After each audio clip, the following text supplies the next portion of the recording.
Je suis Gérard Thibault, j'ai 68 ans. Je suis actuellement retraité et président de l'association ANDAR, qui est l'association nationale de défense contre l'arthrite rhumatoïde, qui en fait soutient et s'occupe des gens touchés par la polyarthrite rhumatoïde. J'ai rencontré la polyarthrite rhumatoïde à l'âge de 10 ans, 9-10 ans. Le diagnostic a été relativement rapide.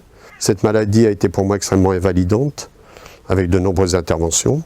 Mais j'ai eu la chance, malgré tout, de construire ma vie avec et par rapport à cette maladie.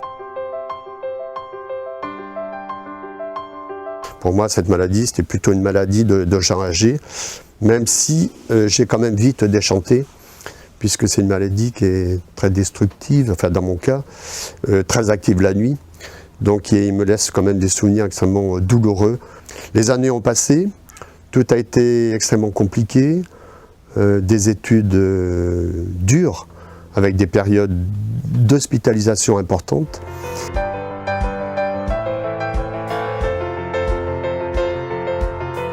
L'impact sur la vie sociale, c'est un impact qui est quand même assez dur à vivre, puisque c'est une maladie qui va vous faire perdre le réseau des amis, parce que vous ne pouvez pas faire de vélo, parce que vous ne pouvez pas aller à la piscine, parce que.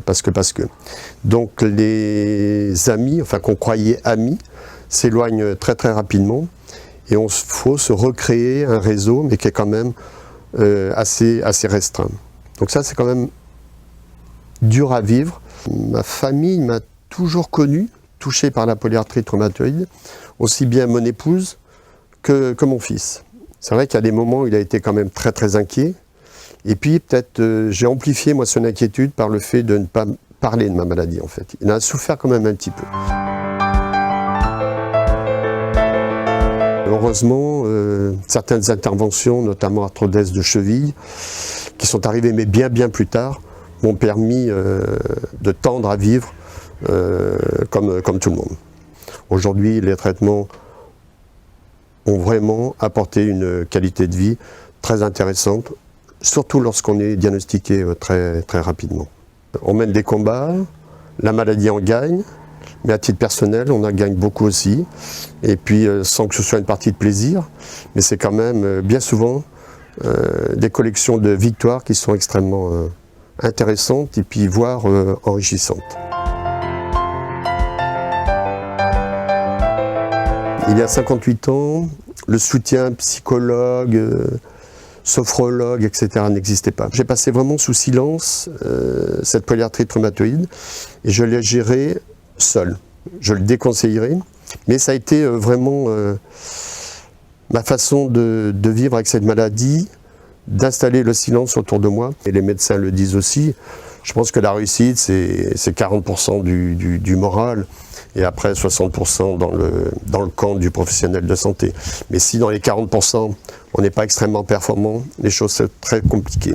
Ma stratégie de vie, ça a été de dire, sans renier la maladie, je lui laisse un espace de 10%, et moi c'est 90% qui m'appartiennent, dans lequel je vais vivre pleinement. J'ai tellement toujours entendu dire que je ne pourrais jamais travailler, que ma vie a été vraiment un combat par rapport au travail.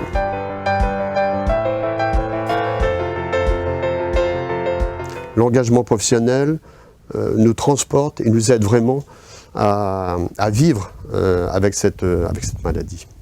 Je pense que les aides techniques, dans bien des cas, sont nécessaires. Personnellement, j'ai repoussé au maximum ces aides-là. Je suis passé à une voiture en boîte automatique, ce qui change quand même radicalement la vie.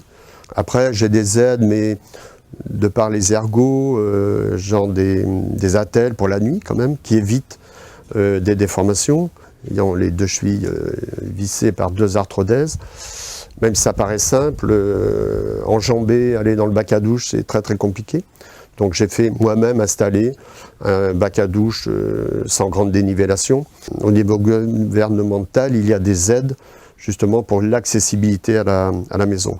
Moi j'ai la chance de ne pas avoir de marche, mais il y a possibilité d'installer également des rampes pour aider les gens. Tout à l'heure on a pris le café attraper les tasses de café, ben, ce n'est pas un geste anodin, ça demande une concentration. Et moi, j'ai volontairement laissé les tasses de café le plus haut possible. J'ai refusé de les descendre en me disant que je descendrais d'1 ou 2 étages le jour où j'en aurais besoin.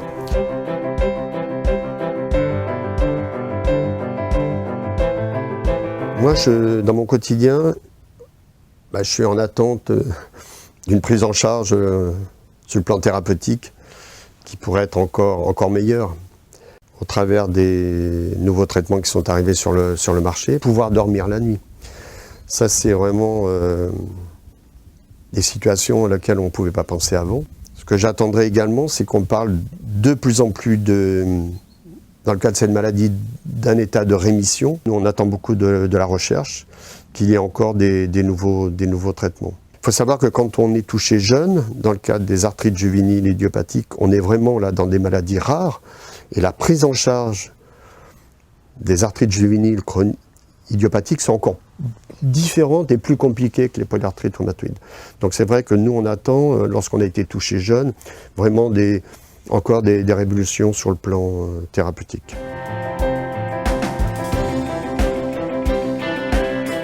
Je sais, quand j'arrive à l'hôpital, le chirurgien est tout fier de me voir en disant « Tiens, il est encore là ». Et c'est totalement magique, tout ce qu'il peut réaliser encore. Je suis passé du stade où on venait me démarrer la tondeuse, du stade où j'avais un démarrage électrique. Et aujourd'hui, je peux démarrer ma tondeuse. Et moi, c'est un peu comme si j'étais aux Jeux Olympiques. Enfin, chaque fois, je ne sais pas comment l'expliquer, mais c'est vraiment un bonheur absolu de pouvoir démarrer ces tondeuses et puis de faire l'entretien du jardin.